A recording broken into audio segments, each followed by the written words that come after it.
Pour travailler avec Java, il vous faut un environnement de développement, un vrai. JDoodle, c'est vraiment pour le fun, mais ça a le mérite de soulever une question devenue cruciale aujourd'hui.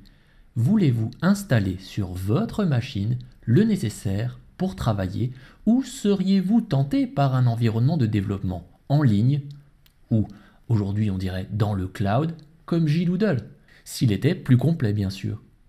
Commençons justement par regarder plus sérieusement cette solution.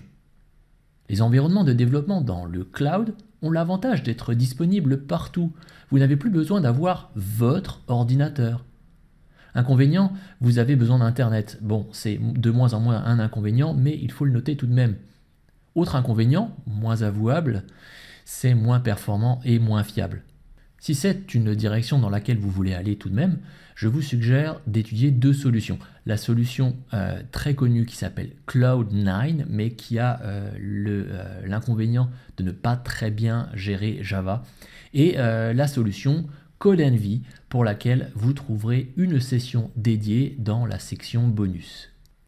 Alors pour la suite du cours, moi je vais utiliser une solution plus traditionnelle, installer un environnement de développement sur ma machine et par conséquent installer également Java sur la machine. Alors si vous voulez faire de même, eh bien, la question que vous vous posez sans doute, c'est quel environnement de développement faut-il installer? Alors des environnements de développement Java, il y en a de nombreux. Parlons simplement des trois principaux que sont Eclipse, NetBeans et IntelliJ.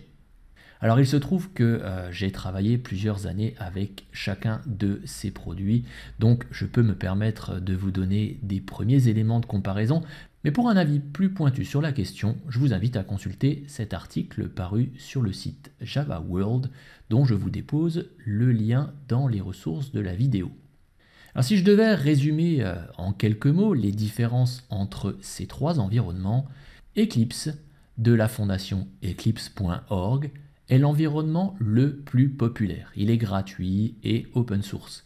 Il offre une très large gamme de plugins, ce qui fait de lui l'environnement le plus largement compatible avec les technologies et les outils de l'écosystème Java. C'est un environnement qui n'est cependant pas facile à aborder, nécessite une phase de configuration préalable et lorsque vous êtes débutant, probablement un environnement à éviter, sauf à être accompagné d'une personne un peu plus expérimentée. NetBeans est lui aussi un produit gratuit, mais vous le trouverez sous deux formes distinctes. La forme open source, supportée par la fondation Apache depuis 2018, et la forme propriétaire, supportée par Oracle lui-même. NetBeans est un environnement que l'on peut qualifier de prêt à l'emploi. Si vous êtes débutant, c'est un environnement que je recommande. Simplement, j'y vois aujourd'hui deux inconvénients importants. Le premier, c'est que NetBeans devient de plus en plus lent au fur et à mesure que votre projet grossit.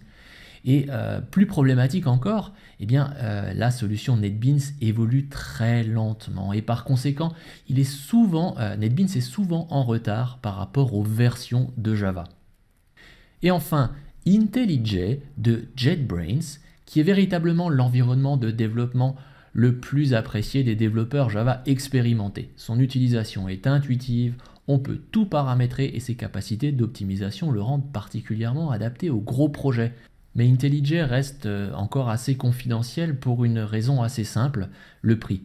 Pour travailler avec IntelliJ de manière véritablement professionnelle, il faut payer plusieurs centaines de dollars. Alors oui, on peut se limiter à la version dite Community pour commencer.